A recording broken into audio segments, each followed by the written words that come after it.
Of course, and the video wasn't resized correctly. Oh, okay, whatever. This is what we're doing today. Anyway, welcome to another magical Saturday stream. Oh boy. I am your host, Joe Magician, and today we'll be talking about um actually a suggestion from Twitter because I wasn't sure what to do today because I have a bunch of videos I'm working on at the moment to get out before House of the Dragon drops, and it would be kind of foolish to, do streams on them before I release. So that kind of cuts down what I want to talk about. Oh, and there's a thunderstorm happening right now. This is just perfect. Note the gods don't want this stream to happen. Um, yeah, today we're gonna be talking about Daemon and Corlys' war in the Stepstones, otherwise known as Daemon Targaryen and the problems with pirates, because it's a children's story. It's just adorable. Um, this will be a major part of the opening part of the season, most likely. I think they're going chronologically, and this stuff all happens. It's a pretty major part of the plots that aren't literally happening at court. Daemon sort of is like this eye of chaos that kind of screws up global politics all on his own and makes things incredibly difficult for everyone back at court. Um, and of course, he spends something like 5 years doing nothing but killing pirates and triarchy guys. So he's got some issues. I talked about this quite a lot in the trailer video I did, where I had that whole section talking about Daemon's crown and where he got it and what it means to him. We're going to go just a little bit more in depth here because I realize I don't think I've ever seen a video on the Stepstones and specifically this war, so that's what we're doing today. We're going all in. Um, do I have a quote for this? I should. I was reading Fire and Blood. Oh no, I lost my place.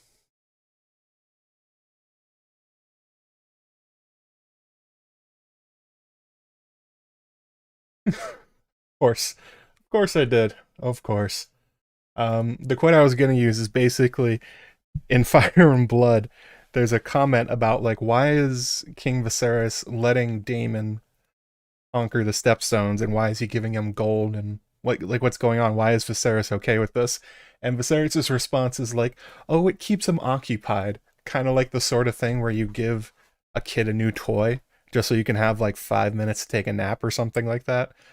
It's basically Viserys' response, his take on what Daemon is doing. It's like, yeah, whatever. He's not at court. He's not causing problems for me. So like, yeah, man, going okay. Don't give a shit.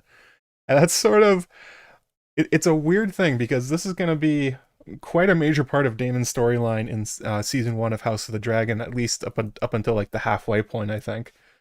Um, but the effects of it are like hilariously small, but then unexpectedly by the end of the Dance of the Dragons itself, pretty important what ends up happening here with the Stepstones. Yeah, that's right. We talking thrones. That's what's going on here. Now would be a good time to insert ads. I don't think so, YouTube. Please stop. YouTube, please stop putting up that message. That's not a good idea. I don't want to see that. Um yeah, so that's where we're gonna start. And as in as we normally do, we're gonna start with the background and the history, because George includes this stuff for a reason. He tells you the history of the Stepstones, he tells you the basic structure of the place, he tells you what normally happens to people who live there because it's important for what we're about to know. Um, I do feel regret though that I didn't have the time to Photoshop Daemon onto like a picture of Commander Norrington from the Pirates of the Caribbean movies or something like that. That would have been pretty great. Um, Maybe I'll do that after the stream. For all the lucky people that are watching this on replay, you may see the new thumbnail that I came up with to amuse myself after we went live. Oh, that's a lot of lightning. Yeah, I almost lost power yesterday, so fingers crossed not today. It would be on brand though if I did lose power after all the fun I had getting this started. On some other YouTube channels, sometimes I get YouTube ads every 4 minutes of video. If they're auto-placed, that's up to YouTube, but this is like, it's giving me a pop-up where it's saying you should put one in right now, and I'm like, I'm all right, thanks, man. Um, we can put it in afterwards. It doesn't really do that much anyway. Ignore the rubber band that I was playing with in my hands. Make sure you guys slam the old like button, subscribe, and do all that stuff. If we get to, let's see, we got 70 people watching, we get to 75 likes, we'll throw on a silly hat. 100 likes on this stream, we'll give away a t-shirt, and 125, I will put on a different silly hat. And they are very silly, very much worth it. Got some good comments I see rolling in already about the meaning of Daemon's conquest. I don't even know if conquest is the right word. Temporary holding, leasing of the Stepstones, maybe.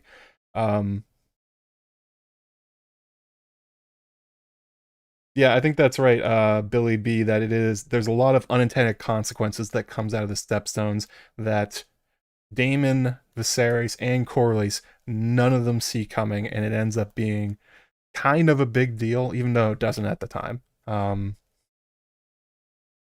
let's get going with the history and what the hell even are the Stepstones and where are they? So basically, there are a series of windswept islands sitting between Dorne and the disputed lands.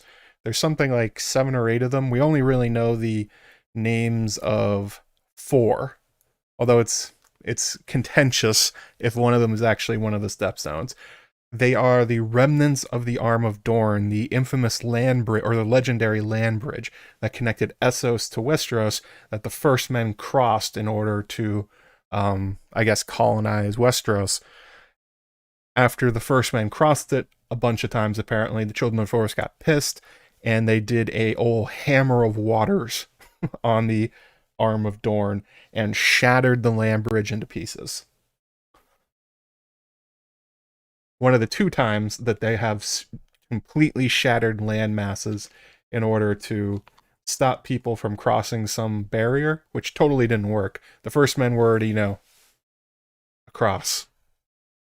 And also they had boats, so it's a confusing decision by the Children of the Forest. It's kind of like, all right, cool, smash the Arm of Dorne. They're not getting across. And then they see a boat, and they're like, oh, we didn't think of that. Damn, boats. Boats exist. Stepstones War is a good tabletop setting? Yes, it is. It would be... I wonder if it's in the Song of Ice and Fire tabletop game. I wouldn't know. I don't play it, but maybe it is. After the land bridge is destroyed by presumably another Hammer of Waters, even though it's not called that, it's called just the breaking of the Arm of Dorne. The land shatters into a bunch of islands, and a lot of the landmass just totally sinks down into the sea, and you're left with an archipelago in between Dorne and the disputed lands. So the islands that we know the names of that we'll probably see during House of the Dragon are Bloodstone, and these are just charming. Bloodstone, Grey Gallows, Torturer's Deep, and unofficially Tyrosh. Tyrosh itself is a part of the island chain that makes up the Stepstone Islands, but because they're so cool and they have a lot of wealth and power in the region, they are not considered one of the Stepstones for unknown reasons. Well, basically it's a pride thing. The Stepstones are kind of a very crappy place, and they don't want to be associated with that. It's like, no. We're not the Stepstones. We're Tyrosh. We're better than them, kind of thing. If you don't remember Tyrosh, that's the home of the notable, very cool dude, Dario Naharis, also Bloodbeard. I don't think there are many other. I don't think there were any Tyroshi in the show. They definitely, well, I mean, obviously the other than Dario, but they didn't give him his infamous blue hair and yellow mustache and all that good stuff. We're probably gonna learn the names of some of these islands in House of the Dragon. We're gonna get to this, but there's there's not a lot of detail about the actual war in of the war in the Stepstones with Daemon. George specifically doesn't write it, and actually writes in Fire and Blood why he didn't write it. I mean, through Gildane, but it's kind of weird. If you want to get some other names for it, you can always go into the Crusader Kings 2 Game of Thrones mod, where the people that made it basically filled in a bunch of names for the different islands. None of them are canon.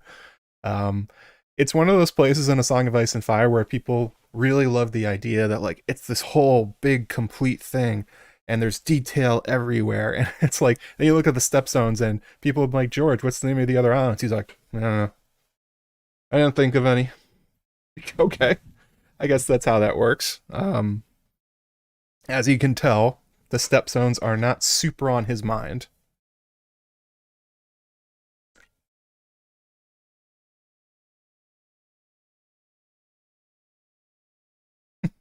Oh yeah, we're gonna get to Crab Feeder later.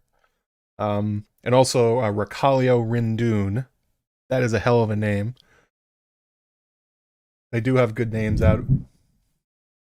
Oh, okay. Lights flickered. All right. So fingers crossed we get to finish this stream today.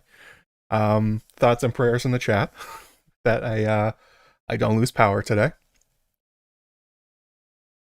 All right. So also, what are the Stepstones? Like, this is where they are. What are they? And they're kind of similar to Dragonstone and Driftmark. They're these non-productive, windswept islands sitting out in the middle of the narrow sea. Very little grows there. They have kind of a warm climate. I think George is drawing on the Caribbean islands sort of with it, especially with the massive amount of pirates there. You got to figure that's what he's going for. Um, they basically are not that big, not productive. You can't grow anything. Just rocky, shitty islands in the middle of the sea. So kind of like the Iron Islands, but just like instead of, up there, they're down in the narrow sea.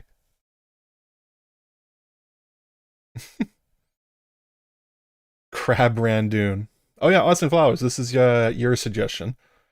Austin Flowers is the one on Twitter that answered my call and said, I don't know, talk about the War in the Stepstones. I was like, you know what? Good idea. I don't think I've ever covered that one before.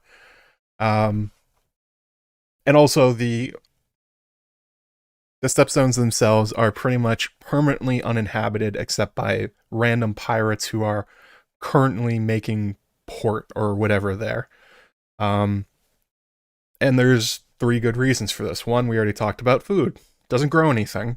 Um, there's nothing for livestock to graze on. They don't have the soil to grow anything. So basically, the only food you have on the Stepstones is fishing and whatever you can steal from ships that are going by or importing it. But it's almost always inhabited by pirates, so they're pretty much stealing everything. And that's all they got. Um, Also, in this kind of environment, freshwater is usually a problem. Surrounded by a salty sea and none of it to drink, so definitely can't support a permanent population that way. Reason number two, actually the stuff going on outside. Storms. Constant storms.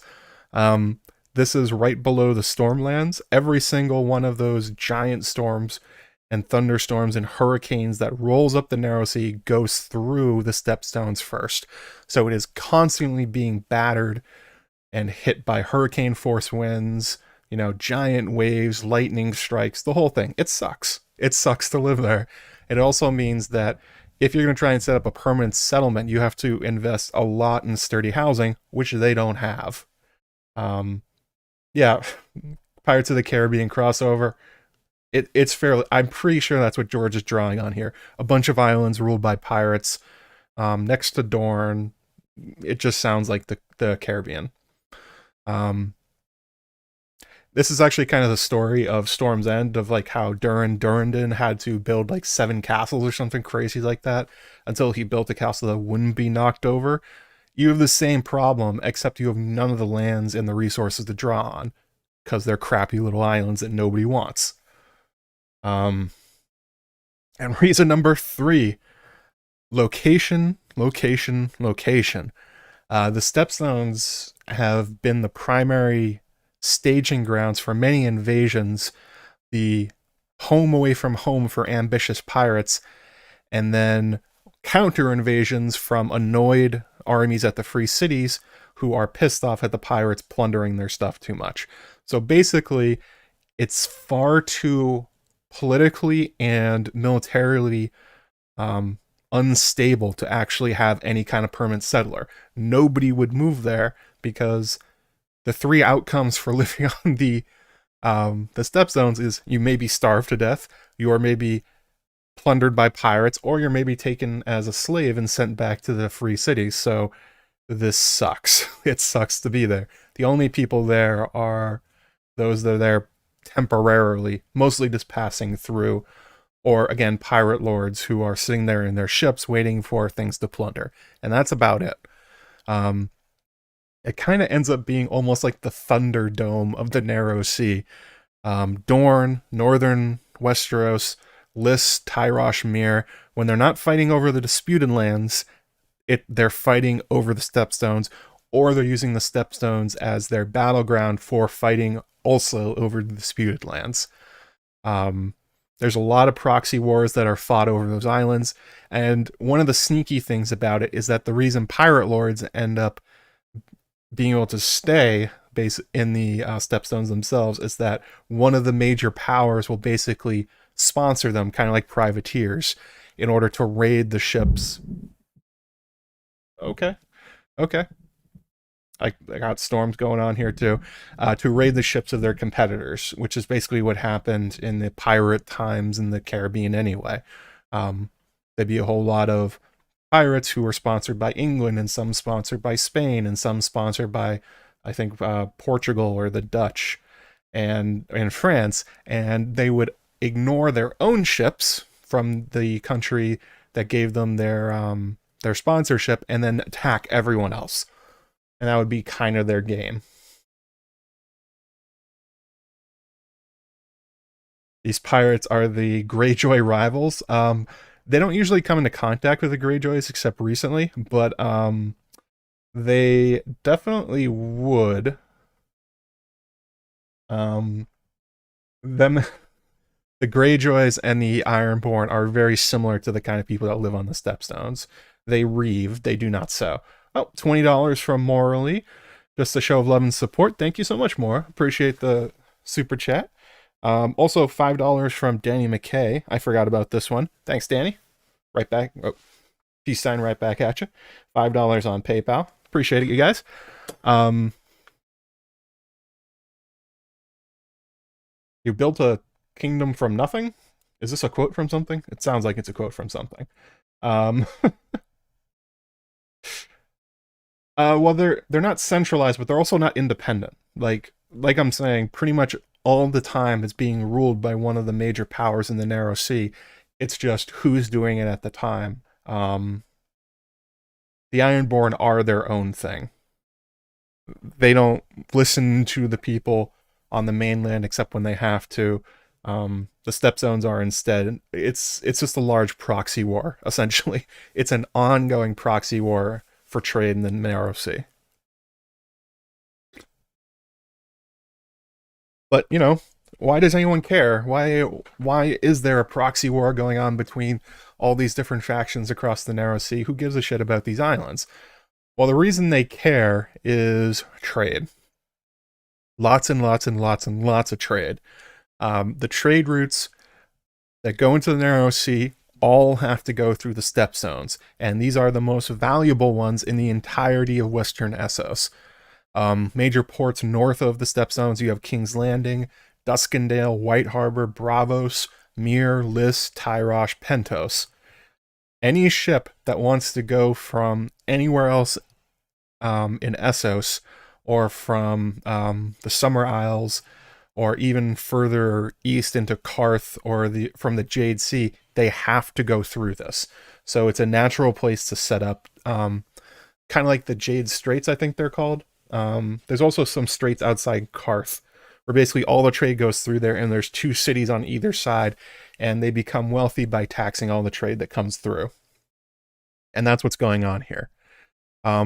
The major trade routes are primarily coming from Volantis and Slaver's Bay in Karth, and yeah, they go through the Stepstones into Narrow Sea, and the backbone of this trade routes is slaves. It's the slave trade.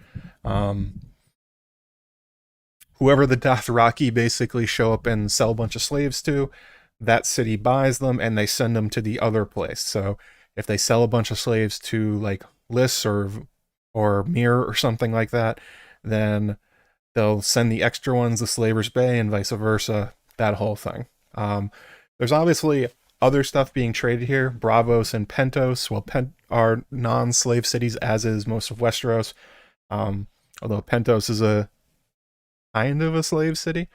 So there is luxury goods and other stuff that comes through the Stepstones, but it's primarily the slave trade that is being mined here by the pirates of the Stepstones.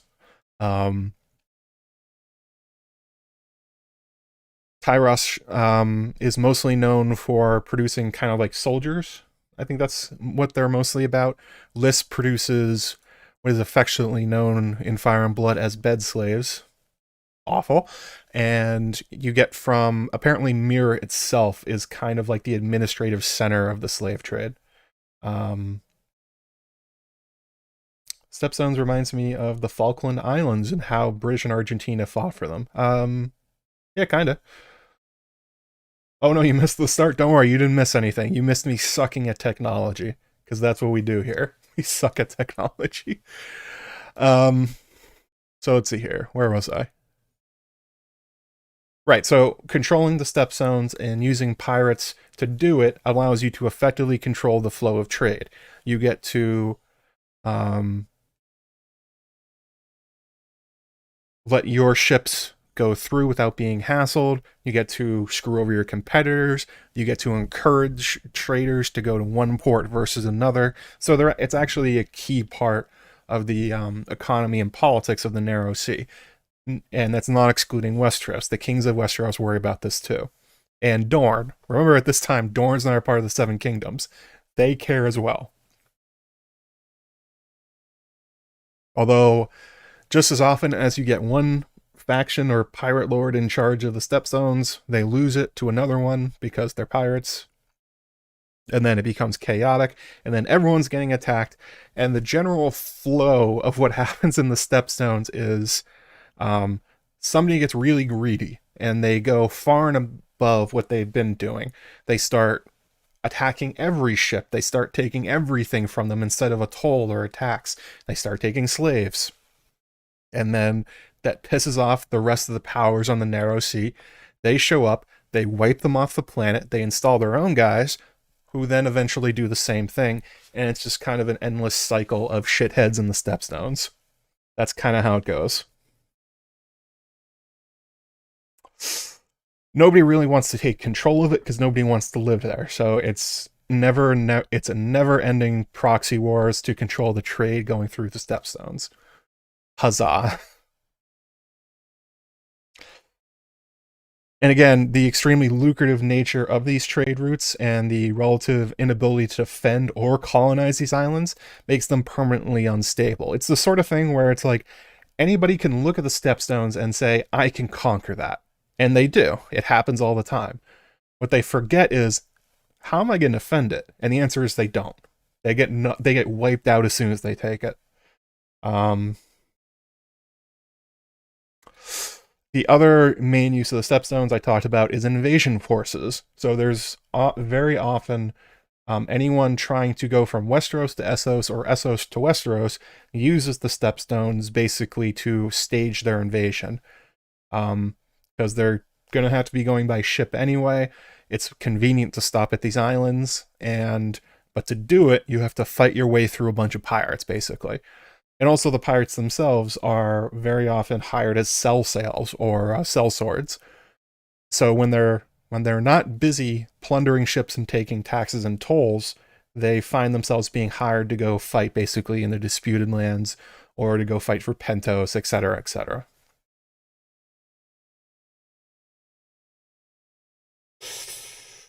Hey, Guilty Undertaker, Edward Martin. Glad to see you guys. Um, it's exactly the same thing we see with the sellsword companies and Essos. Exact same relationship. That's who these guys are. The only difference is they're on ships instead of Okay, more thunder. All right, cool. Um, oh, okay. The Dornish are the ones that mostly care about this because a lot of the times you see invasion forces from Essos trying to take parts of Dorne away from them. They don't really have a lot to do with the trade themselves. Um, they can trade with bypassing the Stepstones. You say to get to a Dornish port, you just have to go around them, basically. So that's the part that they really care about. They care about the military value of the islands. The most famous people to take the islands to use it this way is, of course, the Blackfires and the Nine Penny Kings. The war in the Stepstones that happens later is, again, this whole thing.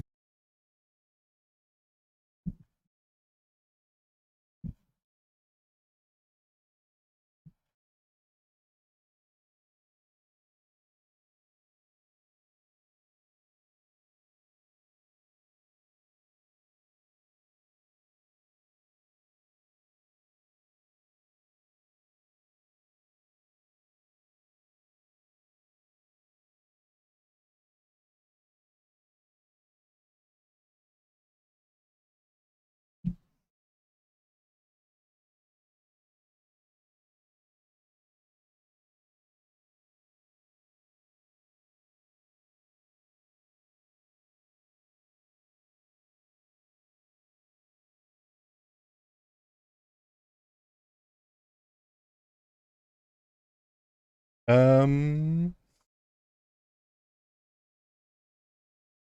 we back? Oh, you can see me again? Hang on a second.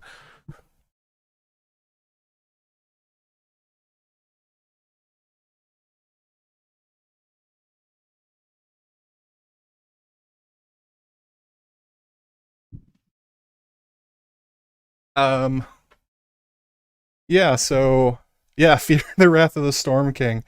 My internet just got borked by a thunderstorm. Um, so that's not good. Also, the power went out. Um,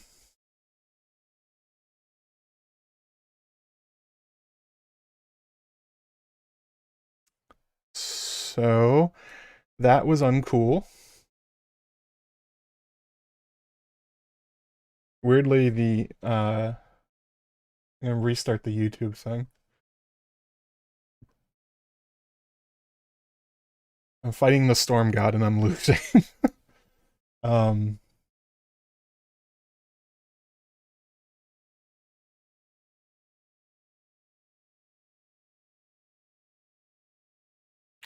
so we're gonna keep going, I guess, but there's a good chance, if another big lightning strike hits, I might lose power again and my internet. Um, it's not very good. Sorry, guys. I don't have control over the weather as much as I would like. What was I talking about last? I don't quite remember because I got kind of freaked out by the fact that everything just turned off in front of me. I think I was talking about the Blackfires. Was that it?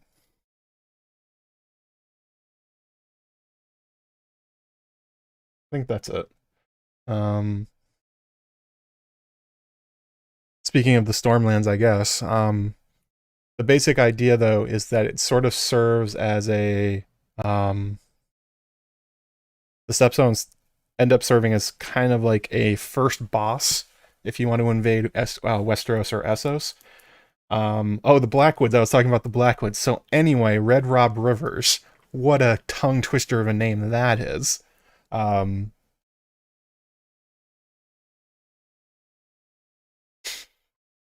Uh, yeah, it's like the first boss. If you can't get past the pirates on the Stepstones, what chance do you have taking out the Dornish or the Storm Kings or anything like that? You don't.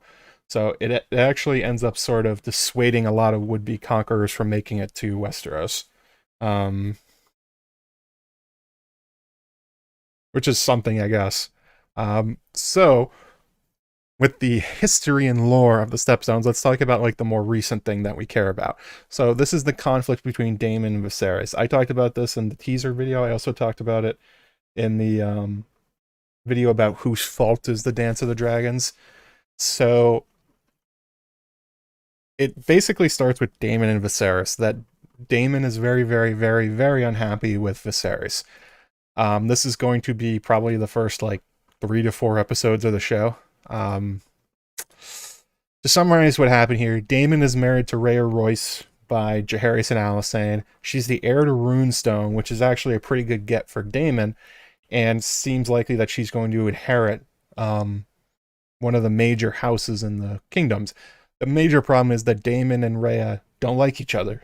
They hate each other, actually, and they want nothing to do with each other. It was a pure political marriage between a guy that wanted to be king and didn't want to settle for, a castle in the Vale.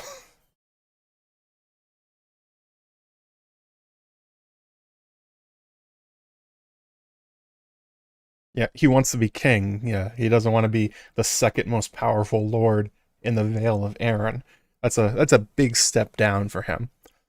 Um, in order to appease Daemon, Viserys gave him a bunch of jobs to sort of keep him from being pissed off at him all the time. You saw the same thing with Daron the Good and Daemon Blackfire, another Daemon, where basically to keep him happy, he would throw money at him, he would keep up his lifestyle, he would give him important jobs to, keep him happy and make him not try to launch a civil war for the throne. Um, he gets made Master of Laws and Master of Coins.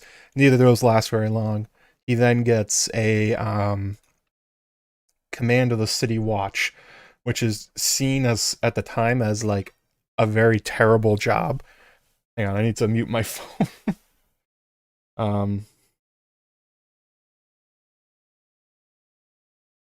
I changed my ringtone to the Metal Gear Solid like surprise thing. Gets me every time. Um, when you get caught, that kind of thing. It was a crappy job. It was basically thrown at Daemon as an unsolvable problem. It will take up all his time trying to deal with the City Watch and the crime in King's Landing. Unfortunately, Daemon rises to the challenge and ends up reforming them to the Gold Cloaks, and basically turns them into a personal army, and from there uses his power to effectively become the king of the lower city. That was right outside my window. All right. Um, we're gonna see how far we get into the stream.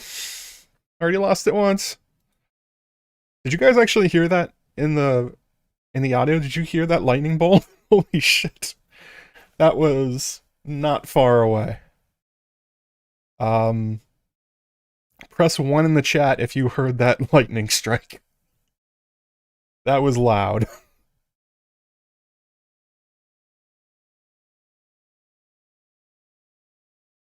Yeah, you guys heard it? Alright. Everything's fine. Everything's going okay. Nothing to worry about. Just massive lightning bolts dropping around me. Um,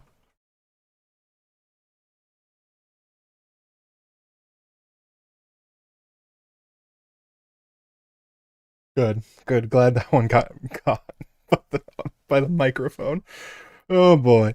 Um, yeah, so it goes the opposite way on them. Daemon instead becomes um again a king of the lower city effectively. He rules over everything that's not on Aegon's High Hill, and the Red Keep itself. And it's during this time, while he's effectively being king of the lower city, he meets his lover and paramour, Mysaria the White Worm, who is basically his kind of his first love, I guess, because he hates Rhea and he wants nothing to do with her. Um, and then, of course, problems start. Viserys decides on the advice of Otto Hightower, who hates and fears Daemon, and also possibly for prophetic reasons, which we're going to get into a video I'm going to be releasing soon, to name Rhaenyra his heir over Daemon, which of course pisses off Daemon to no end, and he quits King's Landing and goes home with his ball and goes to Dragonstone with Mysaria and says, "Screw you guys, I'm going home." Great stuff out of Daemon.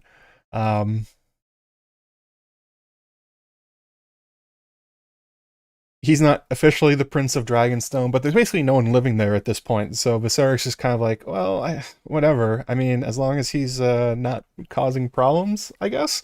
Of course, he's Daemon. He's going to cause problems.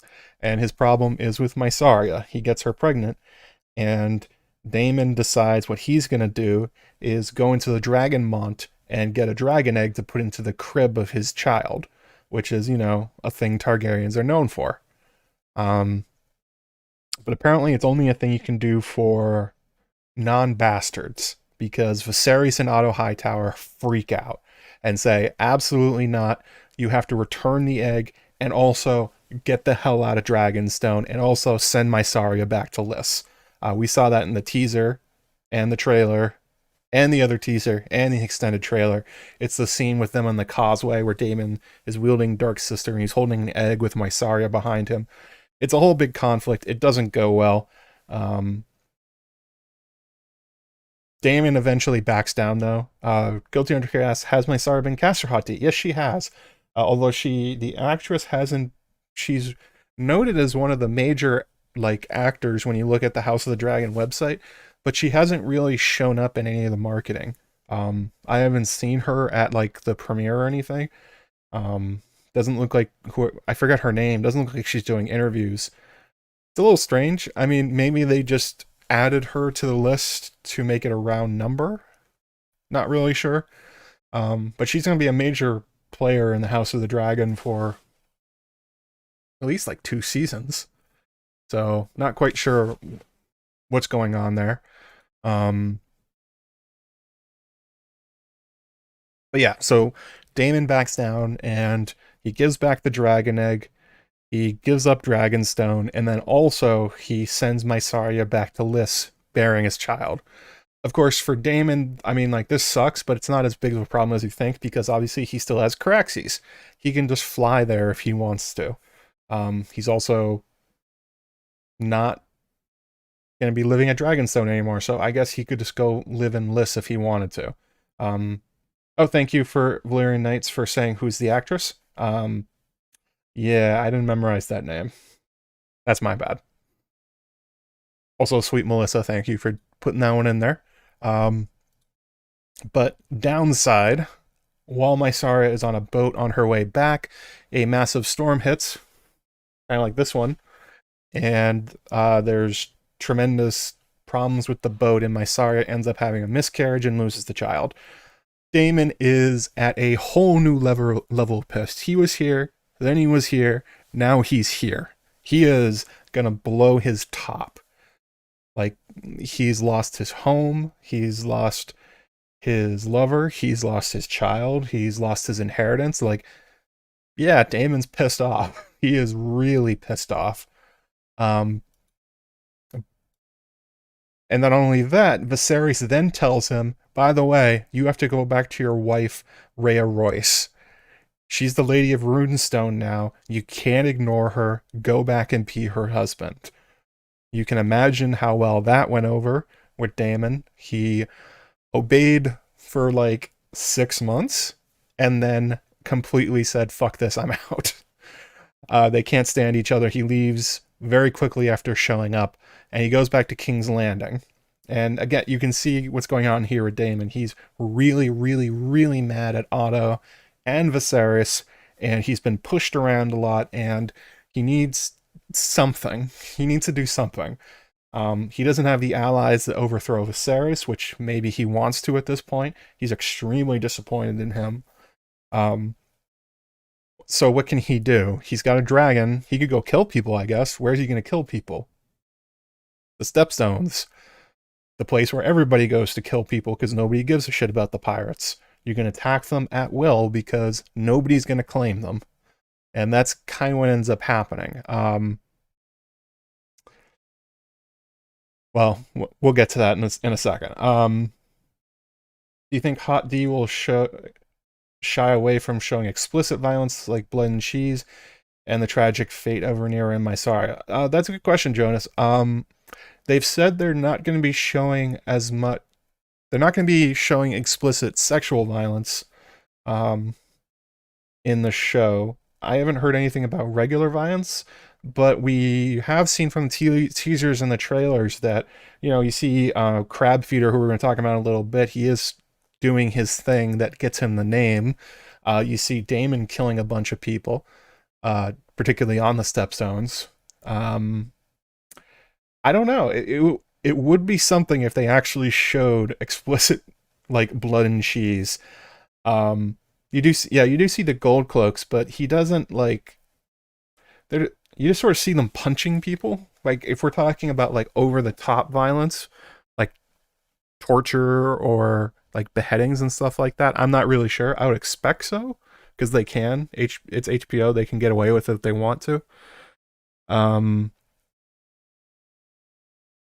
don't know. I mean, it's a bit curious. Like, are we gonna see what happens to Rhaenys, or is that gonna be like something we see the aftermath of? I mean, we're gonna find that out pretty quick, I guess. I don't really have a good read on what exactly we're gonna see. They've teased a lot of violence in the teasers and in trailers, but like Matt Smith swinging a sword and somebody falling, it's not like gruesome, explicit violence, I guess. Good question though. I don't have the answer at this point. I guess we'll find out in a couple weeks. So, what's going on with the Stepstones right now when Damon's like, I'm going to go kill everybody I can on the island? Oh, by the way, um, 2 likes away from a silly hat, 27 likes away from I'll give away a t-shirt, and remember at 125 likes, I'm going to put on another silly hat. So, slam that like button. And also to stop the storm gods from trying to stop my streaming or take my house off the grid. Fingers crossed. Maybe the likes will protect me from power outages. That would be silly. So at the time, the Stepstones has been taken over by what's called the Triarchy. The Triarchy is Myrlis and Tyrosh, who have all teamed up into what's called the Kingdom of the Three Daughters.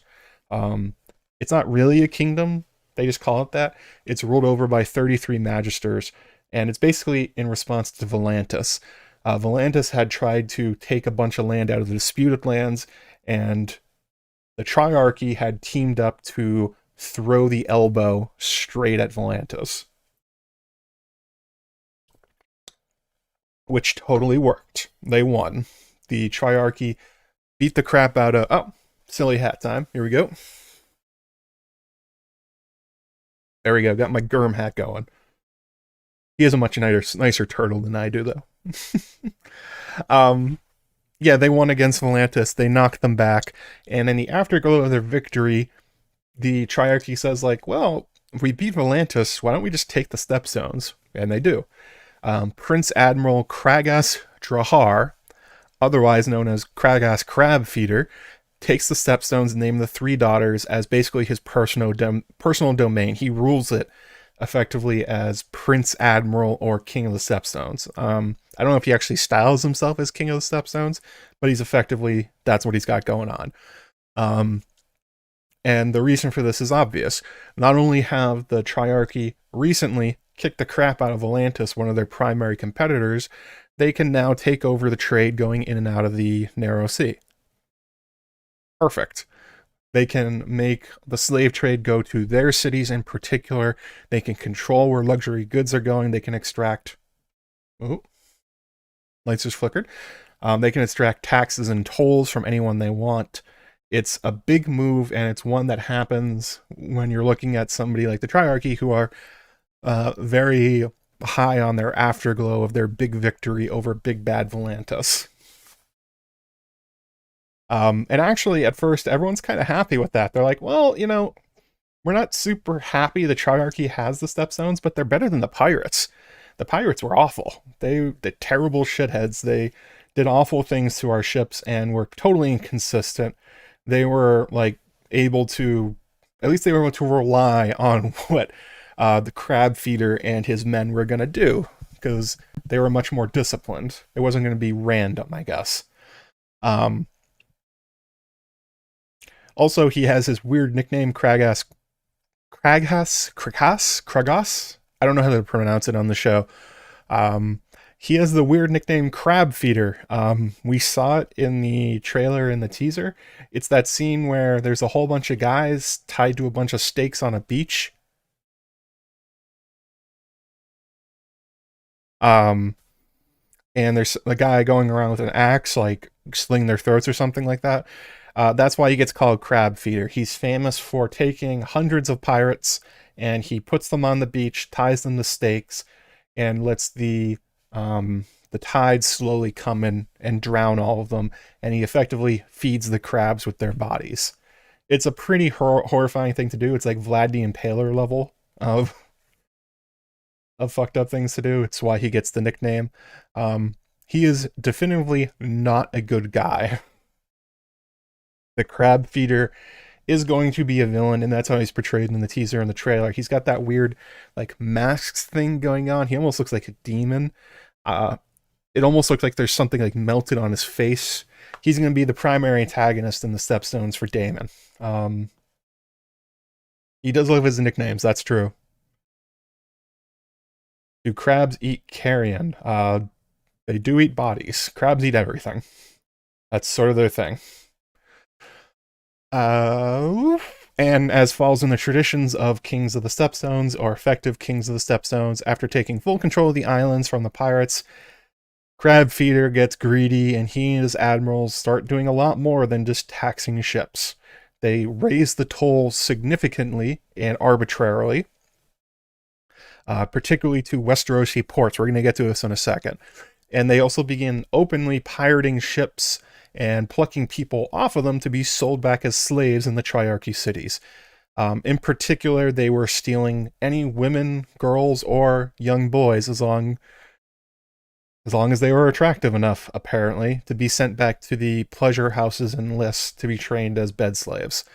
Trained is probably the wrong word for it, because it's horrifying. Yeah, his mask's Tom Treader. His mask does look like a Son of the Harpy mask. That's kind of what I thought at first. I was like, what's the Son of a Harpy doing in House of the Dragon? Maybe they'll make him in the show from Slaver's Bay. Maybe that's why he wears it. I don't really know. And the one example that you get from Fire and Blood of one of the things that really turned opinion against Crab Feeder and his guys in the Stepstones is the story of Johanna Swann. She's the 15-year-old niece of Lord Swann, ancestor to Balon Swann. She got plucked off a ship and held captive in lists in the pleasure house. Her father refused to pay the giant ransom they asked of him, and she got turned into a concubine. 15-year-old girl. That's what they did to her. It kind of ended up working out for her in a very strange way. She used her position to effectively become the ruler of Lys. That kind of thing happens a lot in George's stories, where like somebody ends up in the pleasure houses of Lys or one of the other cities from Westeros, and they end up rising to power. But that's like 2 or 3 characters. They were taking tons of people off boats arbitrarily and selling them to slavery. So yay for Johanna. I guess that she ended up ruling the city she was enslaved in. Most people were not that lucky.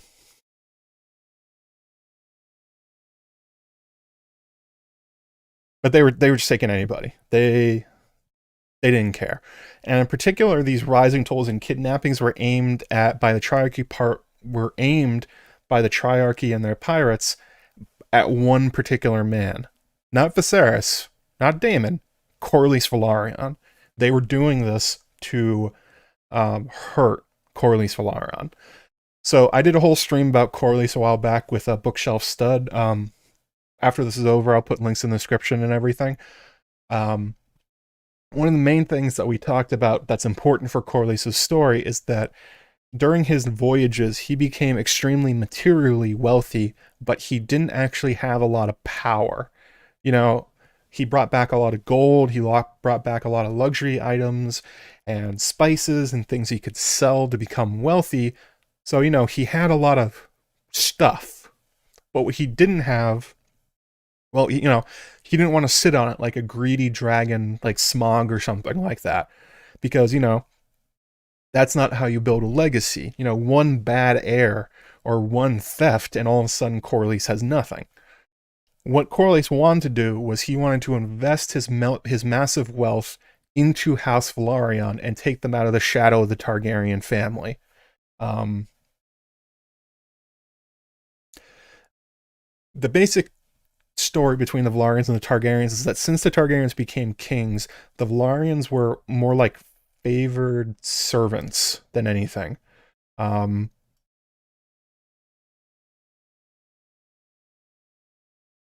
they didn't, during the conquest, this is one of the weird things, even though they were one of the primary allies of the Targaryens and they were intermarried, they didn't get anything. They didn't get any lands. They didn't become the new Lord Paramount. That was given to the Baratheons. The Baratheons got the Stormlands.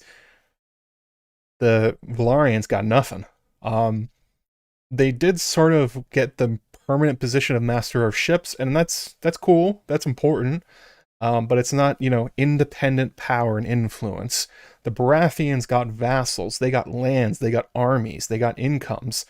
The Valarians got the ability to serve the Targaryens, which is, you can imagine from Corlys' perspective, actually not that big of a prize, and one of the reasons that he did his voyages. They are specifically dependent on the king and the crown in their favor to keep what they have. It can be taken from them at any time. Certainly, the Baratheons could lose the Stormlands to the crown, but it would be a lot harder, I guess is the way of saying it. Vassals, but never lords, right? They didn't pick up any castles in the crown lands. They didn't pick up any vassals. They kind of got screwed by Aegon in the aftermath of the conquest. So Corlys Velaryon decided to rectify that. He built the fabulous new gleaming castle Hightide, replacing the dreary castle Driftmark as the seat of their family. So this is, again, he's reinvesting. He's making them seem cooler. He's making them seem wealthier, because appearances do matter when you're talking about court politics. Economically, he did two major things. He turned the villages of Hull and Spicetown into bustling port towns, pouring gold into both of them. He made Hull the ship construction capital of Westeros. Like, he was trying to basically rival Braavos in their ability to turn out trade and warships. Spicetown, which was previous, I don't even think it really existed. It was just like a couple villages or something like that, or a couple huts. It was quickly becoming a major port on the narrow sea, and it was actually starting to rival the free cities. He threw everything at this. He was investing his wealth to give his family power. And he also used the contacts he had from all over the world to contact the traders he had met and the merchants to come to his ports, to come to Spicetown and Hull, instead of going to the Triarchy and the other free cities. Oh, thank you for the super chat, Happy Masquerader. Get hyped for Matt Smith. Yeah, I'm pretty excited to see how he's going to play Daemon. It seems like he has a good handle on the character, and he's going to play it in a interesting way. So, excited for that one. Hey, Sasuke. You missed me losing power and tech problems, which was fun. As you could imagine, everyone else in the Narrow Sea did not like this development. They didn't like to see a new power rising on the coast of Westeros. They don't want to compete with Corlys Velaryon. That sucks for them. They lose money that way. And that's why Crabfeeder and his men began aggressively taxing and attacking trade ships that were specifically bound for Westeros, but in particular Hull and Spicetown. They were pissed at Corlys. and his attempt to make a trade empire in the Narrow Sea. Well, not attempt, he did do it. He built a massive navy, he built an enormous merchant fleet. He was on his way to becoming the new effective lord of the Narrow Sea, which is, smart. You don't just sit on your wealth, you invest it, especially when you want power. Um,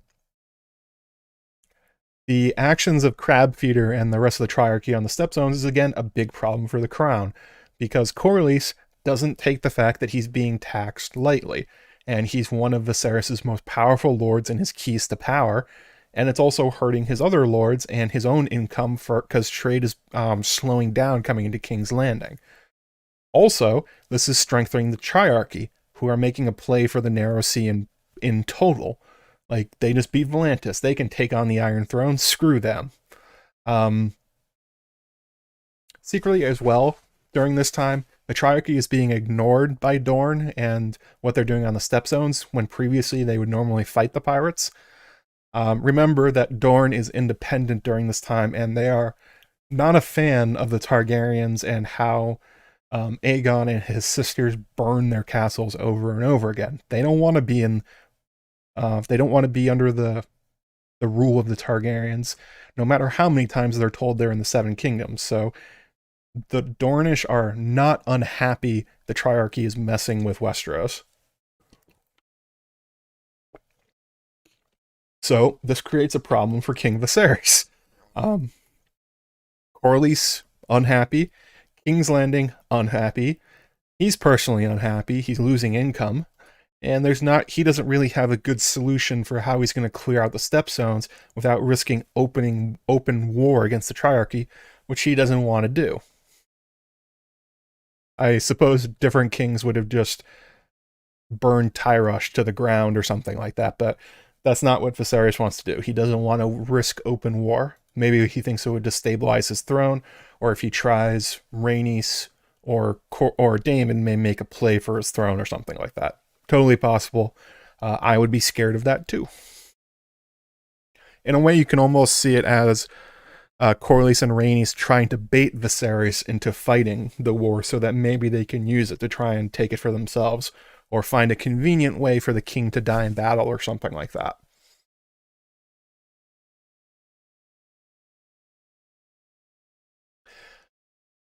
So,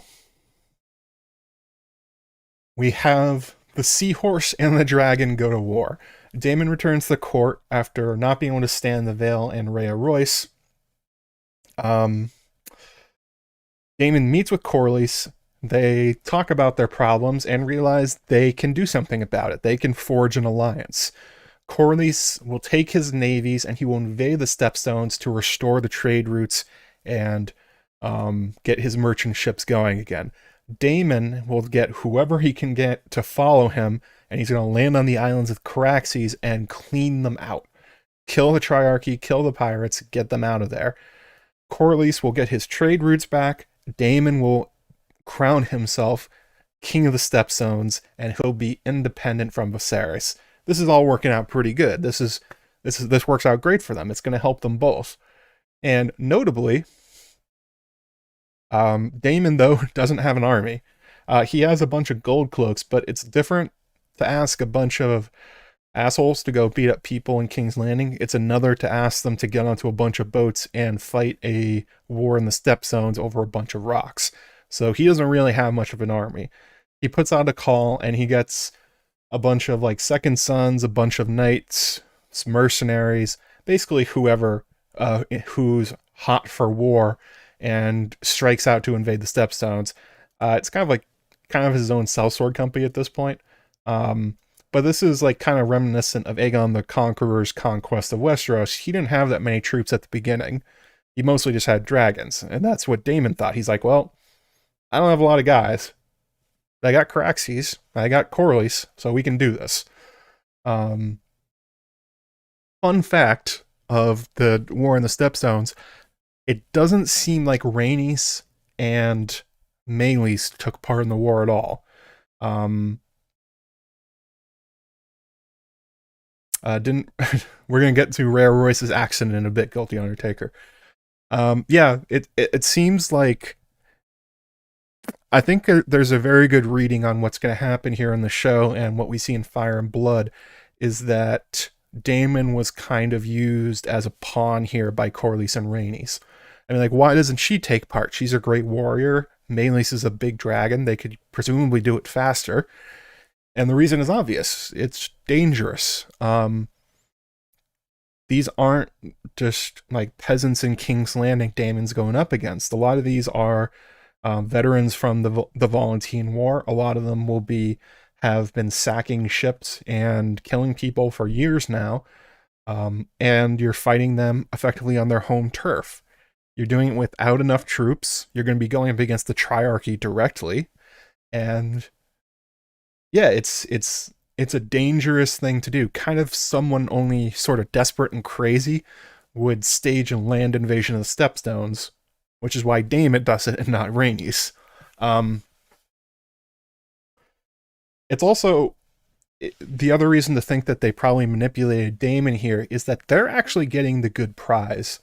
Daemon's thinking about it in terms of, well, I'm going to get this crown and I'm going to be, you know, outside Viserys' control. I'm going to be my own king. But it's king of nothing. Nobody wants to be king of the Stepstones. It sucks.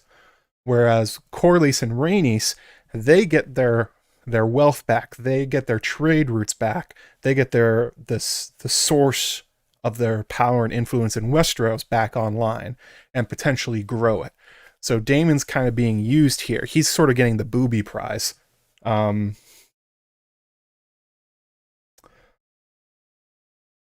And it also seems for certain that in the backdrop of this, Daemon made some kind of marriage pact with the Vlarians, most likely with Laena.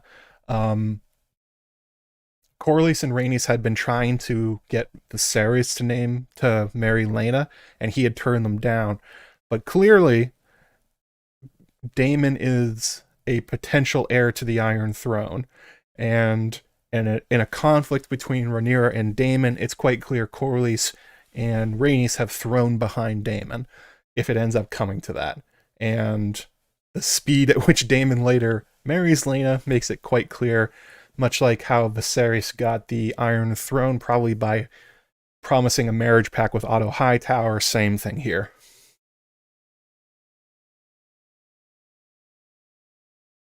Seems the show is using Rhaenys from Marcus Agrippa as the main power that ignites the Black faction, kind of the brains behind Corlys and Daemon's brawn. Yeah, definitely. Rhaenys is going to be getting a big role, kind of like Olenna Tyrell is what it seems like she's going to be sort of playing. And it's the same thing here. Notably, Laena is basically the reason the Vlarians are doing this. They were extremely unhappy about Laena being turned down to marry King Viserys, and they were tired of living at the whim of the king. So they used Daemon and this War of the Stepstones in order to increase their power and to make sure that they continue being independently powerful away from the king, and potentially setting themselves up, if there ends up being a civil war between Daemon and Rhaenyra, that they'll be behind Daemon and they'll be able to fight the Iron Throne. That's sort of the Cold War thing that's going on here. It's kind of a funny thing where eventually they switch sides. Where despite being against Rhaenyra at this time, eventually the Valarians end up on her side. But it's not really. They're not on Rhaenyra's side. They're on Daemon's side, and Daemon happens to be with Rhaenyra, so that's who they support. Um, Lena was 12. That's part of the reason Viserys turned it down, but it was supposed to be a political marriage anyway, and they wanted their influence at court paid off, and Otto beat them to it, unfortunately. Um, the other way you can tell that this is personal about why they're doing this to spurn Viserys is because they, notably, none of them attend the Viserys' wedding to Alicent. Daemon skips it, Corlys skips it, and so does Rhaenys, as far as I remember. Um, So yeah, that he has to be looking at the Stepstone War and the budding alliance between Daemon and Corlys and Rhaenys, going like, "Oh, I may have screwed up here. Um, I may have accidentally caused a faction to coalesce against me. This sucks." So what Viserys does instead is he funds the war. He gives Daemon all the gold he wants to go fight um, the Stepstones and fight the Triarchy. And the reason is obvious. He's keeping him out of his hair. He's not an active threat in King's Landing with the Gold Cloaks. And also, he's going to use Daemon to solve his problem with the Stepstones, but it also kind of pays him and Corlys off. He's funding their war. He's going to effectively give them a whole bunch of money to say, sorry, I married Alicent. Sorry about all the things I did. This will make it right. And it kind of works. Sort of. A little bit. There ends up being some other conciliations that come later. So let's talk about Crab Feeder and the war in the Stepstones. All right, so this is going to be the good stuff, right? We're going to talk about all the different battles. We're going to hear about all the ways that, like, Daemon invaded and how he used Caraxes in these ship battles, right? No. We know nothing. This is the point where Fire and Blood basically says, I didn't write this part. My bad. Here's the quote itself. It is not our purpose here to recount the details of the private war Daemon Targaryen and Corlys Velaryon waged on the Stepstones. Suffice it to say that the fighting began in 106 AC. Prince Daemon had little difficulty assembling an army of landless adventurers and second sons, and won many victories during the first 3 years of the conflict. In 108 AC, when he last came face to face with Kragn's Crab Feeder, he slew him single-handed and cut off his head with Dark Sister. That is the extent of what we know about the wars. About the war in the Stepstones from Fire and Blood. George just punted it. He said, nah, not writing it. I don't think this will be good enough to put into my book. Or this is like something I cut in editing, or I don't really know. It is a wild decision to put that in there.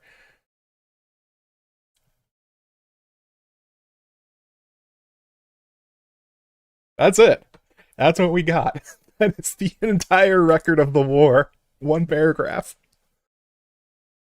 Uh yeah, Sasuke. Was he saving it for later? Boy, it's almost like George wrote Fire and Blood as basically a script for a TV show, and he was intending to fill this in later because he knew it would be good on TV and would be hard to write. That he was basically writing an outline for somebody to pitch HBO to make this show. Oh, yeah, that's exactly what happened here. That was basically the purpose of Fire and Blood anyway. It was written to set up a prequel show. This prequel show. It was initially going to be what's his name?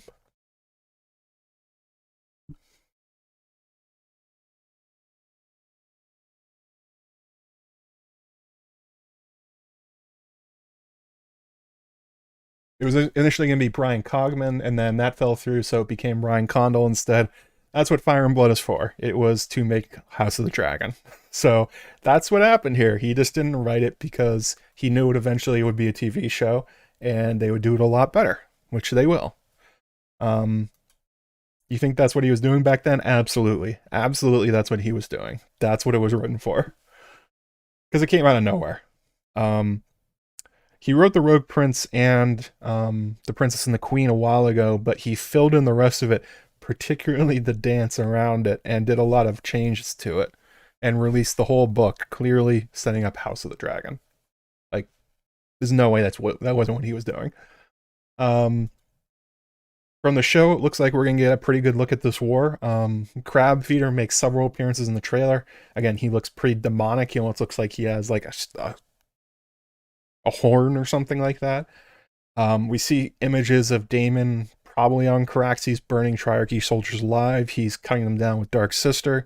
We also have a scene of Corlys personally leading Velaryon troops to battle. If you do a slow-mo, it actually looks like they're fighting Dornish as well, which we'll get to in a little bit.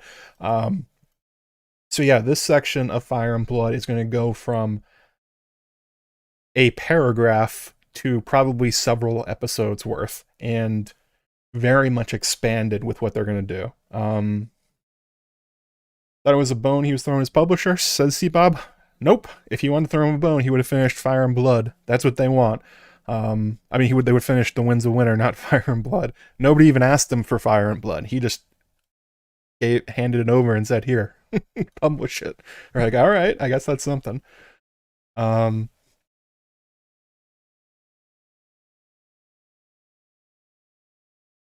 Sweet Melissa asked me on Patreon, will this be the only battle we see in the first season?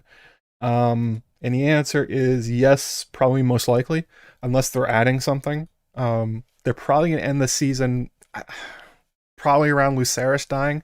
That's where I would finish it, based on what we've seen and the quotes they have. I don't think they're going to go much further beyond that. Oh, I'm sorry. I have to give away a t-shirt. Let me finish answering a question, and we're going to do that. There's no other battles between the Great Council and roughly where Lucerys dies. That all happens in season 2, so any battle scenes in the first season of House of the Dragon will probably be from the Stepstones. Let's fire up Nightbot. We'll do a giveaway here.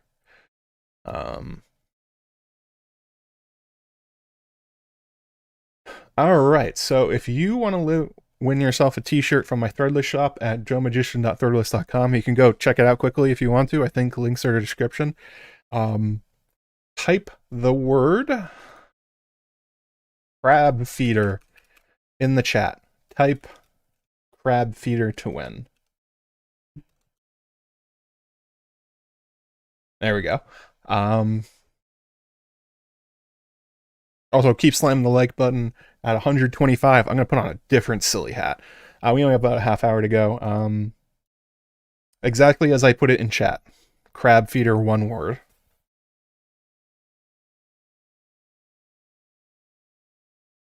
But yeah, that's my guess. This will probably be the only battles we'll see, although we are going to see tourneys and melees. We've seen Daemon and Criston Cole fighting. We've seen jousting. So it's not going to be like just court politics and then this war and then nothing. We're definitely going to see some pretty brutal tourney fights. In particular, the one with Criston Cole and Joffrey Lonmouth? Is that who it is? Hang on a second.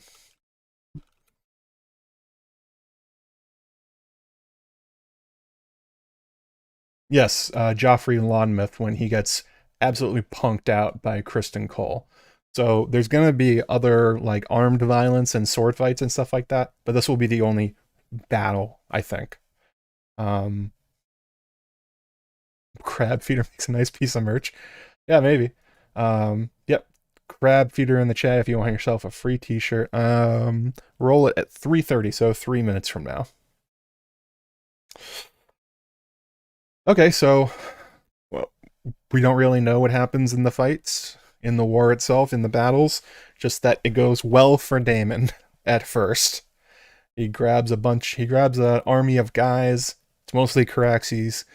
Shows up and beats down Crab Feeder, kills him, knocks out the Triarchy from the Stepstones. Cool, right? They're making a lot of progress. Things are going good, but they're running into the problem that anybody can conquer the Stepstones. It's not hard. It's holding it that's very difficult. And while Viserys is giving them all the gold they need, he's not giving them troops.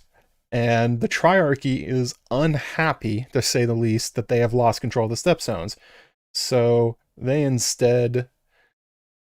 keep throwing troops and fleets and more pirates and more cell cells back at Daemon. So his war goes from offensive to defensive. And you start to see Daemon start to waver in his desire to actually hold on to the Stepstones. it's all cool when you're thinking about like, I'm not gonna be under Viserys' thumb. I'm gonna be my own king. Things are gonna be great. And then the reality of living on the Stepstones sets in, and it sucks. He likes living at court. He likes the nice things. You know, maybe living at court under your brother's thumb isn't as bad as being in constant horrifying warfare and on windswept islands that nobody wants to live on. Also notable, Damon had never been at war before. As commander of the Gold Cloaks, he was more like a thug or a cop. He just went around beating up people. Being a soldier against the Triarchy forces and what he probably saw down there is a very different thing. So that's not great. Also, the war starts not going well for Daemon. The Tyrashi Racalio Rindoon enters the war as a flamboyant rogue, as George calls him, which is an interesting description. And also, Dorne joins the war. They join up with the Triarchy and they start squeezing Daemon from both sides and really attacking in force to get him out of the Stepstones, which they're doing. Daemon can still hold most of it because he's still got Caraxes, but it's not easy. He's like losing battles, he's losing islands. Things aren't going good. Daemon's coping mechanism is admirable. Yeah, he's coping with loss by trying to forge a kingdom. I guess that's what you do when you're a Targaryen. Last call for if anyone wants to win a t-shirt, crab feeder in the chat. I'm gonna roll it in. Here we go. Ready?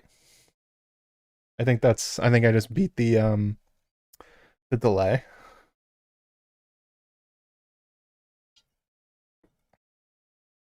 Yes, that's right, Kieran Grant. Living in the Stepstones is like living in the Vale. He doesn't like it. It's not that different. He likes being at court. He likes being in the Red Keep.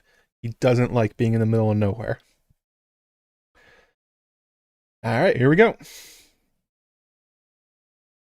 Young Dark Vader. Congratulations.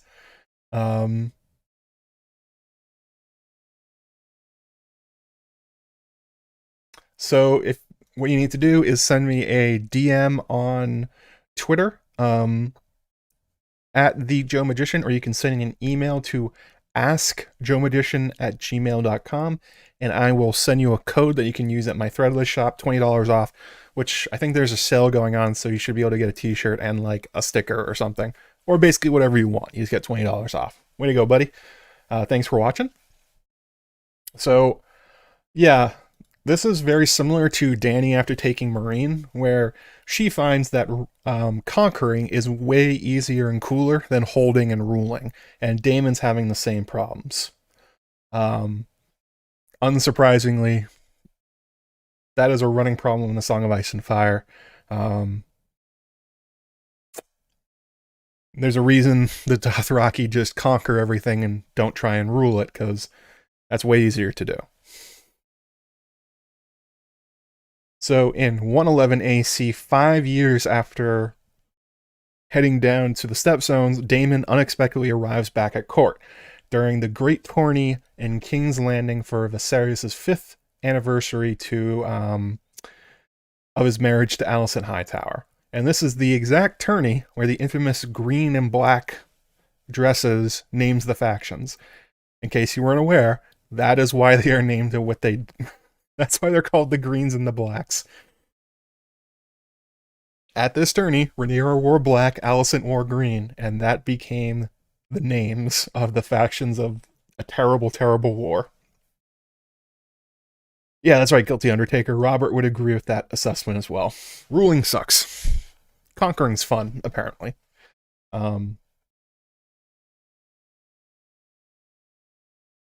How would he make money once his brother stopped sending him gold, make a fleet and start charging ships fees? That's basically what he would have had to do. He would have had to become a new pirate lord, but he would have also been basically under the thumb of Corlys at that point.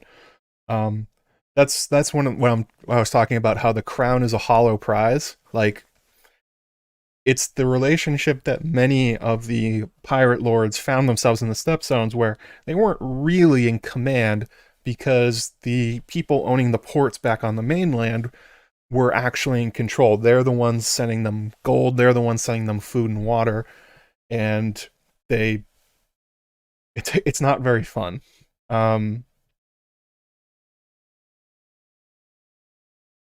What was Alicent going with the green? I don't know. She just liked the color green, I guess.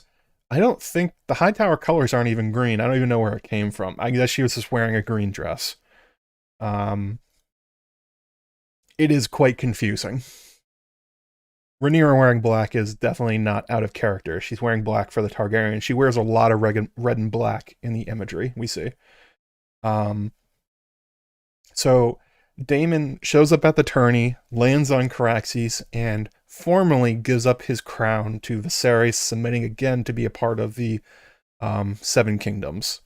He's going to be a subject of Viserys again, or more precisely, he's handing over the Stepstones to Viserys, kind of being like, "I'm done with this shit.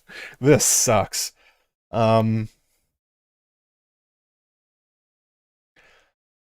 Although before that, there is an interesting moment that I'm not sure if they're going to pick in the show. It'd be interesting if they do. Before he lands, it's noted that Daemon makes 3 laps in the sky on Caraxes, like making sure everyone sees him, and then he lands. And then he gets off Caraxes and goes up to Viserys and submits. So I'm wondering what everyone thought seeing Daemon on Caraxes above a tournament. Like, did they think he was about to attack them? Did they think he was about to fly to the Red Keep and claim himself king? Like, what was he doing here? Why was he doing that? And you can imagine Daemon himself was probably uncertain about his intentions. Like, if he's giving up his crown, he's giving up his pride. He's giving up the tension between him and Viserys. He's basically admitting defeat. He's going back to the thumb of the king and giving up the dream he had with Corlys to be his own king of the Narrow Sea and Stepstones. And it's like, woof, that is tough to do. I am also very curious if Daemon actually did consider attacking the tournament grounds. I don't know if he would do that because Rhaenyra was there, and that ends up being a big part of his plan in the why he comes back. But it's not 0% that he wasn't going to fly down with Caraxes and just start killing people. Certainly that would have been on the mind of everyone there. It's the same as when Jaehaerys and Alysanne arrived at Old Town after the High Septon died, and they all just went like, "Are they going to kill us? Are they here to like burn down the city?"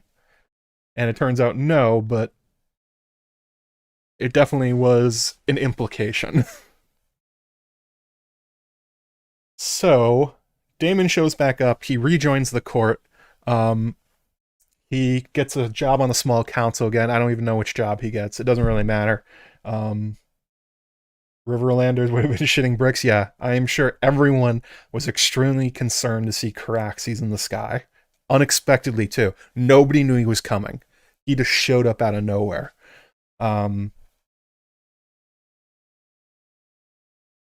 So he reconnects with all his friends in the lower city. He gets back in deep with his Gold Cloak buddies, reestablishes his contacts, and notably, Daemon has a new plan. He's going to seduce the unmarried at this time Princess Rhaenyra, his niece, who has always been fond of him, but is now a lot more grown up. Gross. The gross out of Daemon. Obvious, this is like textbook grooming behavior, what he's doing. He was doing it since she was a young age. Now that she's like grown up enough to actually have sex, now he's going for it. It's really fucked up. And it's going to be a thing in the show where they're going to show it like, oh, well, they're Targaryens, and, you know, incest is normal for them, and look, they really like each other. No, it's messed up. It's messed up the whole way. It's going to be uncomfortable to see. I'm going to hate it. I already do hate it. I do not want to be like, oh, how sweet that the two of them really like each other and they fell in love. It's like, nope, not about it. And it gets worse because we get the story of Mushroom of what actually happens after Daemon arrives. So the story goes, okay, so there's a few different stories. There's the tame one that Daemon and ended up being found in bed with Rhaenyra, clearly having sex or having just had sex, and then gets basically gets caught by Viserys and then exiled from the city. The um the not okay, the more wild version of it is that Daemon effectively, it's like a Pornhub video or something like that. It's like these crazy things with, like, you see it everywhere with like the stepsisters or whatever, where like he gives her sex lessons or something. I don't know. There's a story of like they fly off to like random islands where nobody can see them, and then they practice their sex moves on each other. It's insane. I don't know how far they're going to show this on the show. Matt Smith gave a quote the other day where he was annoyed at how many sex scenes he had to do in this show. So it may be quite a lot. Um, it may be the testimony of Mushroom is the true one. Um, the long and the short of it, though, it's during this time that Daemon effectively gets Rhaenyra pining for him. They most likely did have sex. Yeah. But it doesn't last because, again, Viserys catches Daemon and says, "What are you doing screwing my daughter? You're her uncle. Also, you're not marrying her. You already have a wife. Get out of here." Um, of course, Viserys is going to say it in a much different way, but that's basically what's going on. Daemon had effectively shifted his strategy at this point from trying to be king of the Stepstones to being king consort of the future queen, because Rhaenyra is the heir at this point. So he's like, well, if I can't be the king by rights, I can at least be second in command. So that's what he's going for.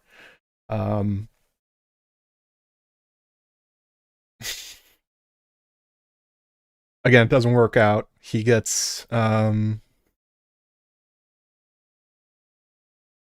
banishes Daemon from court. He returns to the Stepstones, and he's just kind of annoyed at this point. He doesn't want to be on the Stepstones. He clearly wants to be back at court. His plan is to seduce Rhaenyra and eventually marry her. But the only problem is he still has a wife.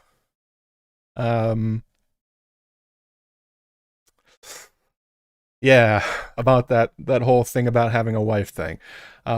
Actually, this part of Daemon's life is a lot like Stannis, where Stannis is like, I hate being on Dragonstone. There's no money here. There's nothing grows here. I have no troops. I have no authority. That's what Daemon thinks about the Stepstones at this point, what he still controls with them. He's like, I don't want it. I want something better. I want to be, Prince Daemon again. I don't want to be king of nothing. Luckily for Daemon, quite quickly, Rhea Royce dies. Boy, that is convenient for Daemon. She apparently died during a riding accident, which I think all of us are very tuned in to the fact that riding accidents in Westeros are never riding accidents. I don't think there's been an incident of any character dying in a riding accident in the books that wasn't specifically a murder. So there definitely is a sense that Daemon perhaps hired somebody or perhaps used Mysaria to get his wife murdered. Because boy, does it help him when she dies. Especially because the first thing he does is right after she dies, he gets word. He flies directly to Runestone and says, I claim Runestone. I was the husband of Rhea Royce, the lady of the castle.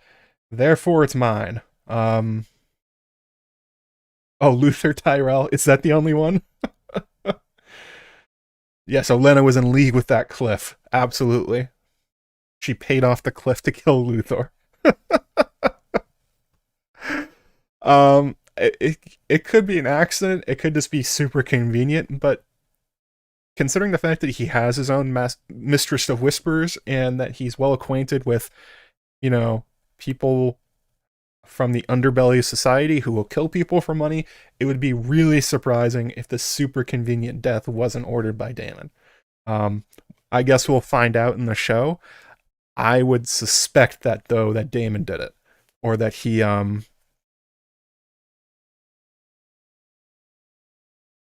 that he had a hand in it. Because yeah, he just shows up and instantly says, "Runestone's mine," and then the Lord of the Vale says, "No, it's not. Get out, Daemon," and basically told him to leave the Vale and never come back, or they were going to kill him, which is a thing to say to Daemon Targaryen on Caraxes. But he takes the hint and he leaves the Vale, you know, without a wife anymore and without Runestone, but didn't really want Runestone anyway. I think he was just kind of like, cool, maybe I can finally have a castle that doesn't suck. I suppose.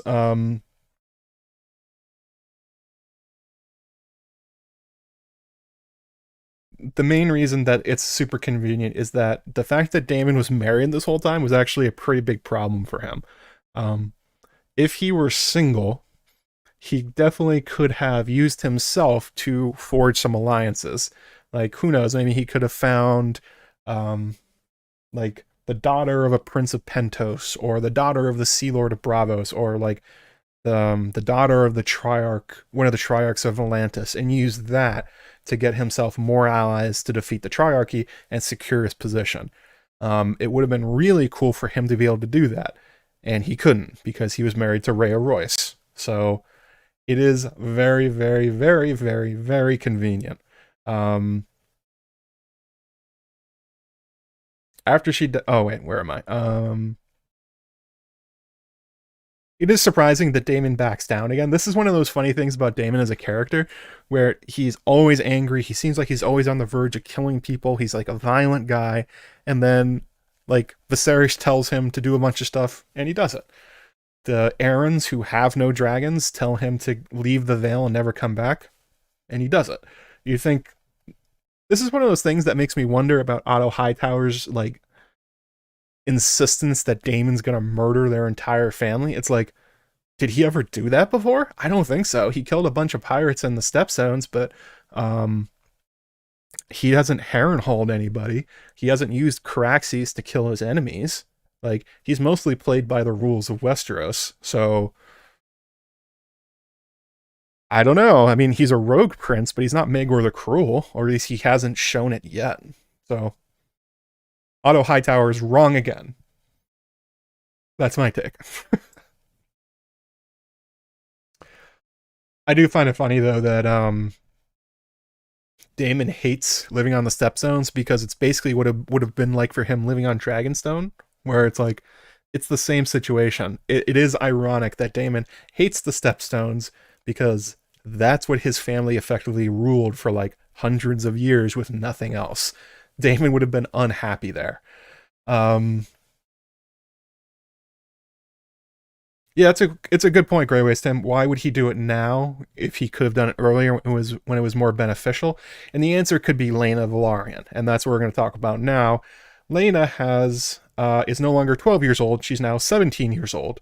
And even though Daemon can't marry Rhaenyra, he definitely can marry Laena.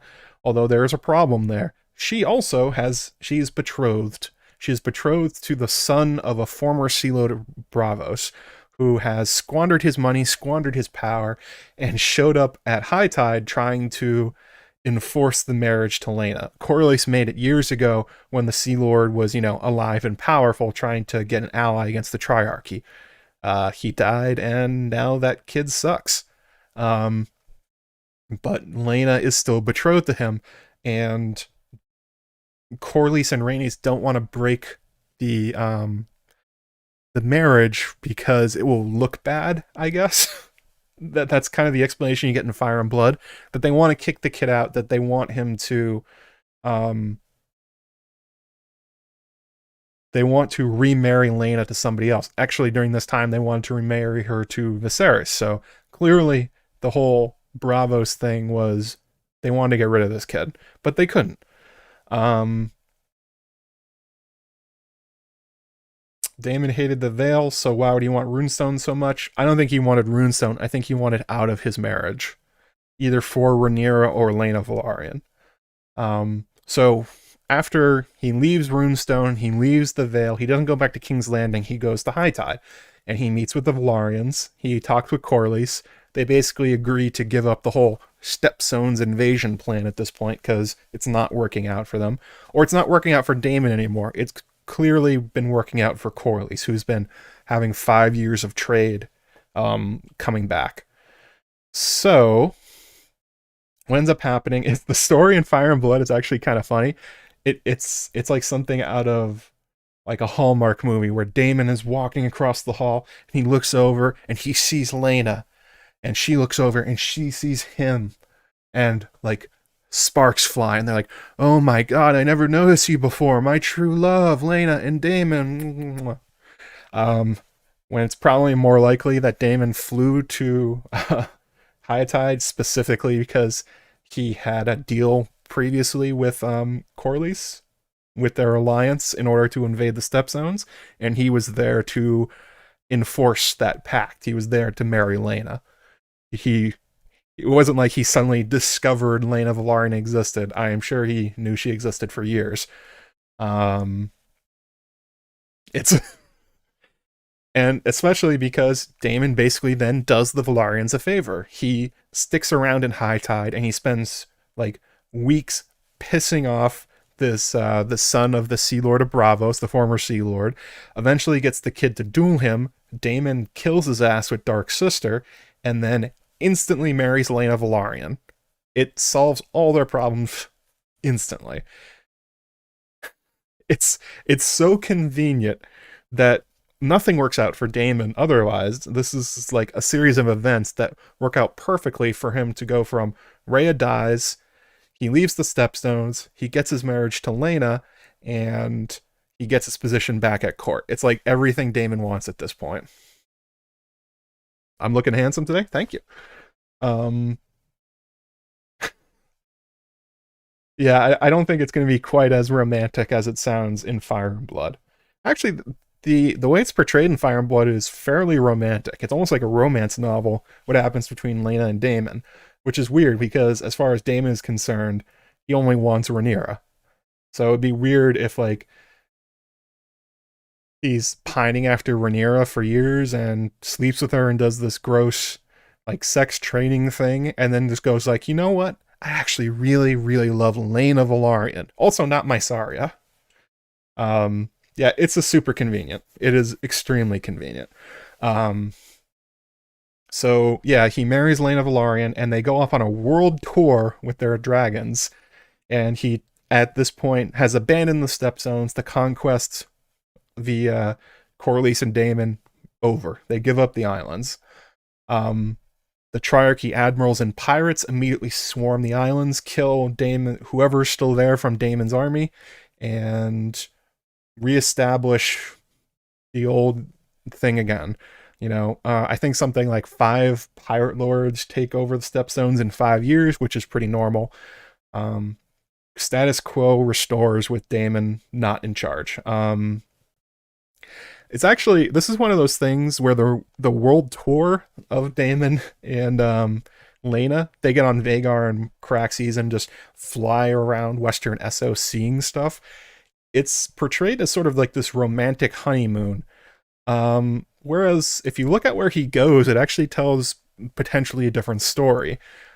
Everywhere they stop are enemies of the Triarchy. He goes to Volantis, he goes to Pentos, he goes to Cohort, and he goes to Norvos, and it's also said that he goes to the Freehold. That one's not clear. Supposedly he and Lena actually went back to the Doom of Valyria.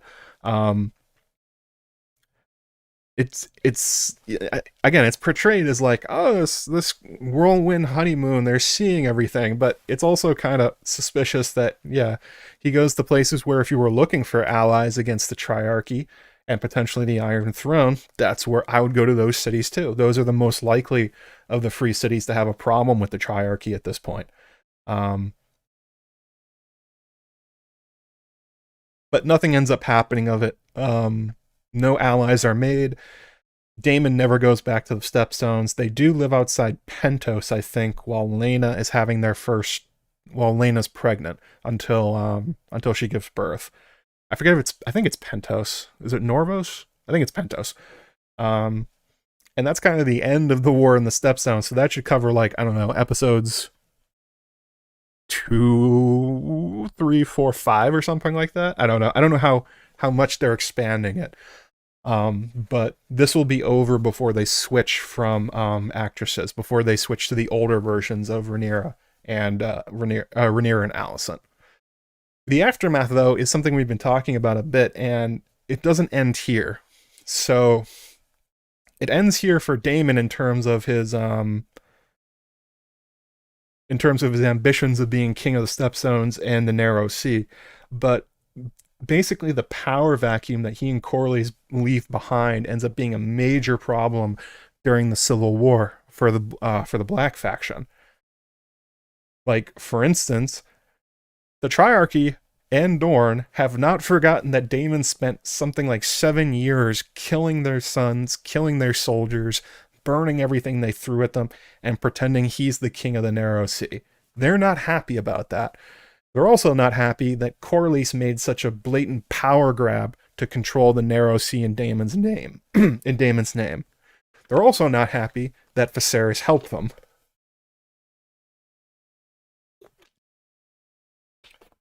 So this sets it up when the war starts and the Greens are looking for allies. Super conveniently, the Triarchy, the Pirates, and Dorne are very, very happy to jump on board to have an opportunity to fight the Vlarians and fight Daemon again. To essentially give them back the grief that they gave them. And it like takes something like 20 years, but they do end up paying them back. By the end of the Dance of the Dragons, Corlys's plans for the Valarians being a powerhouse for generations to come are gone. Daemon, I mean, spoilers, I guess, for the end of... You can just read it in Fire and Blood. But Daemon ends up dead.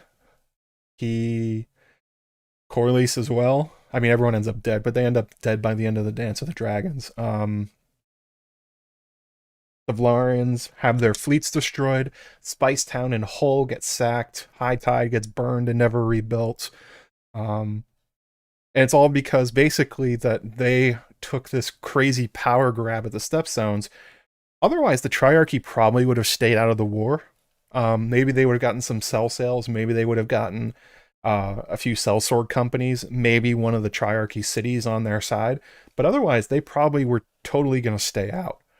And it's specifically because Corlys and Daemon pissed them off that they joined and ended up screwing up the Blacks.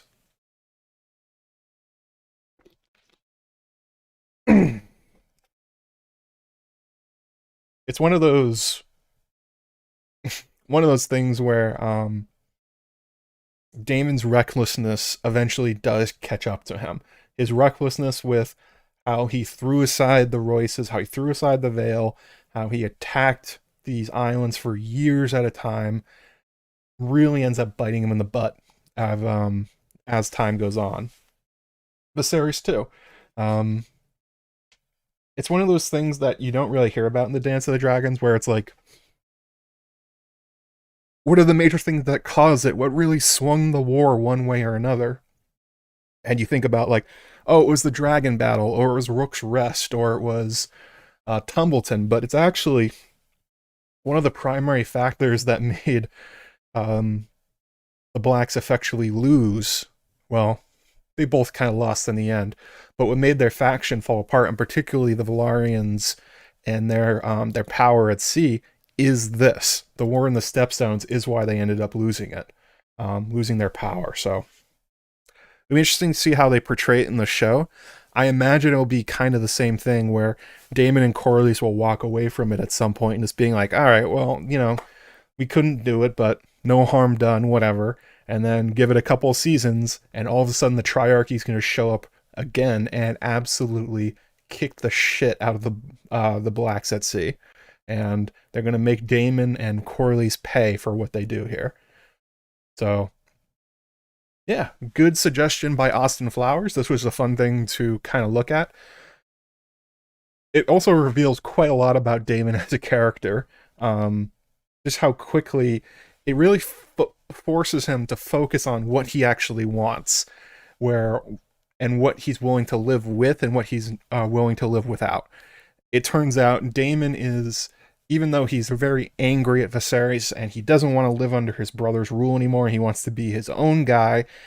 In the end, he finds out that, like, no, actually, I like being at court. I like being in power. I like being a prince. And there are things I'm willing to accept because there's a lifestyle and a quality of life that he enjoys. And that's not something you generally think about in terms of Daemon, because he seems like such a hardliner to like what he wants to do and how clearly he power grabs, but he ends up being a character who compromises quite a lot. He compromises when he gives up the dragon egg. He compromises when he leaves the Vale. He compromises when he, instead of seeking the throne himself, he goes after Rhaenyra. As gross as it ends up being. So, yeah, it's a very revealing part of him. And this is one of the reasons that I've said before that Daemon's probably going to be the main character, at least of this season. And this stuff is why. You don't show the Stepstones because of Corlys. You show the Stepstones because of Daemon. How will I be covering House of the Dragon once the season starts, from Sweet Melissa? So what I'm going to be doing is, after each episode, I'm going to go live right away, and we're going to do like a hour live stream talking about what we just watched, and then I'll be putting out a video of some kind during the week. That's kind of my content plan, I guess, if you want to call it that. I'm going to try and get out 3 videos before the season starts. I'm doing one on Dragon Dreams. I have that one recorded after we finish today. In a little bit, I'm going to go ahead and keep editing that one and get it ready. I'm also going to be doing one about who's right about the succession within universe, and what was the other one I wanted to do? I wanted to do one about like what will be confirmed by House of the Dragon, like which mysteries, like just like make a list of all the different mysteries from Fire and Blood that will probably be in season 1. And just be like, these are things you can look forward to. Like, for instance, how did Rhea Royce actually die? How did, what happened at Harrenhal with Harwin and Lionel Strong? Although, like, how did Laenor Velaryon actually die? That kind of stuff. So I think that's probably what we're going to be doing. I'm going to be making all the streams ahead of time so that you can just go on them and like them and add the thing to say like notify me when this goes live.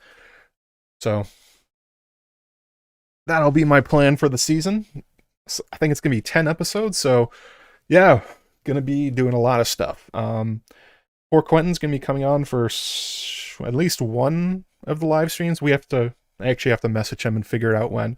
And the other thing we're going to be doing before the season goes live, going to be finishing the Dying of the Light read through. I'm going to record with Lady Gwyn, and we're going to get that one out, and we're going to go full House of the Dragon for like 2 months. I'll be putting up posts and stuff like that on Patreon and YouTube, so yeah, shouldn't miss anything.